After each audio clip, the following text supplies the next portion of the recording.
In 2007, the unemployment rate rose by 0.5% just a year before the financial crisis began. In 2000, the unemployment rate also rose just before the onset of the 2001 recession. Today, over the course of the last year and a half, we've seen the unemployment rate tick up by 0.5% again. Going back to the 1960s, this is something that history shows only happens either right before or during economic recessions in the US. Mainstream media outlets are naturally sounding the alarm on an imminent recession. But despite all of these concerns, the US stock market has been powering through to new all-time highs, posting some of the strongest returns of the last decade, alongside a rising unemployment rate. Now, many are pointing to the similarity between today's setup and October of 2007. Back here, the US stock market was also making a new all-time high as the unemployment rate was creeping up. Eventually, stock market investors changed their minds and the market peaked and proceeded to drop by 60%.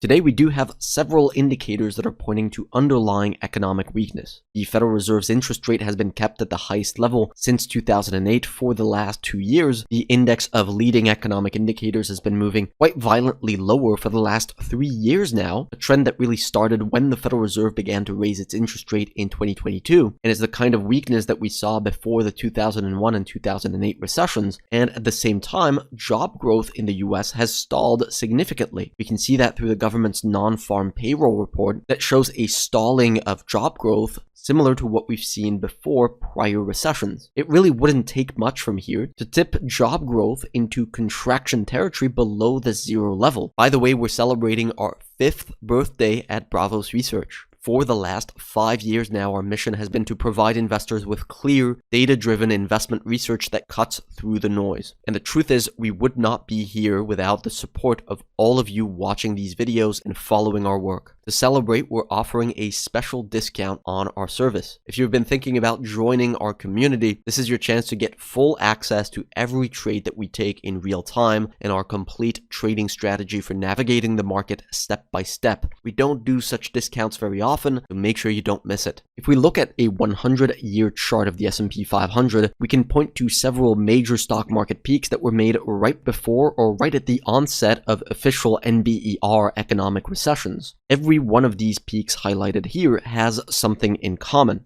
A catalyst, something that made the macroeconomic environment shift from bullish for stocks to bearish. In some cases, the catalyst was a pandemic, like in 2020 or 1920. In others, it was a housing crash or the bursting of a tech bubble, like 2008 and 2001. And in many other cases, like the recessions in the 1970s or in 1990, it was an oil shock. Today, according to many economists, tariffs could be the catalyst that is about to push the economy over the edge. So we wanted to find out whether the impact of tariffs today on the economy is actually comparable to the catalysts that have triggered prior economic recessions. We can start answering this by looking at a 75-year chart of oil. If we add the NBER recession bars, we can see that with the exception of COVID, oil prices have systematically jumped in the lead up to every single economic recession of the last 70 years. It is widely accepted that oil shocks were responsible for the economic downturns in the 1970s, early 80s, as well as the 1990 recession. But even the 2001 and 2008 downturns, which are generally perceived to have been caused by the tech and housing bubbles bursting, actually saw oil prices spiking right before the recessions occurred, potentially acting as a catalyst to actually burst the bubbles in the first place. On average, the price of oil rises by roughly 150% in the lead up to the recessions that we've highlighted here. Oil shocks severely impact economic growth simply because energy is one of the most fundamental pillars of human society. And whether we like it or not, most of our energy comes from oil. Rising oil prices drive up the cost for transportation,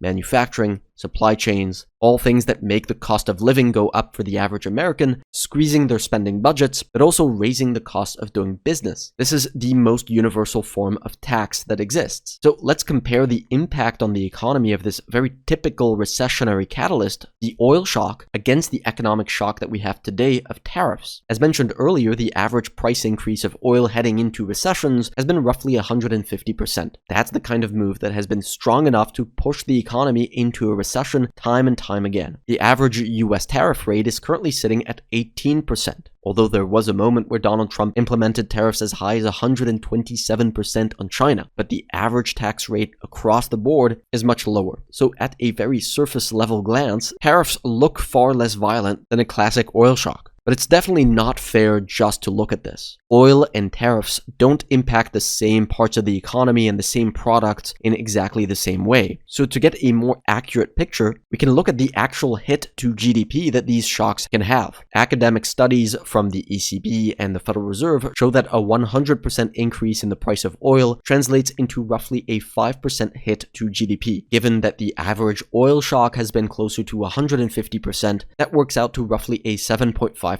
drag on GDP. You can immediately see why these kinds of moves have been powerful enough to trigger recessions throughout history. The impact of tariffs, according to the research from Yale University and the World Bank, is expected to be about a 2.6% hit to GDP. So while we are dealing with a similar order of magnitude, the effect of a classic oil spike is, at least on paper, about 3 times larger. But there is one more key variable that's at play here, and that is uncertainty. The initial tariff announcements created significant uncertainty for businesses. Many froze hiring plans and put deals on hold until they had more clarity. So tariffs have resulted in an extreme amount of uncertainty for both businesses and investors. Oil shocks do create uncertainty. A large rise in the price of oil can make companies question whether they can actually remain profitable despite the higher costs, which often slows hiring and eventually leads to layoffs. But we can definitely say that the uncertainty from tariffs has been much higher and more aggressive than anything that we can get from a typical spike in oil prices. Earlier this year, uncertainty following the tariff announcements is what sent the US stock market down by 20%.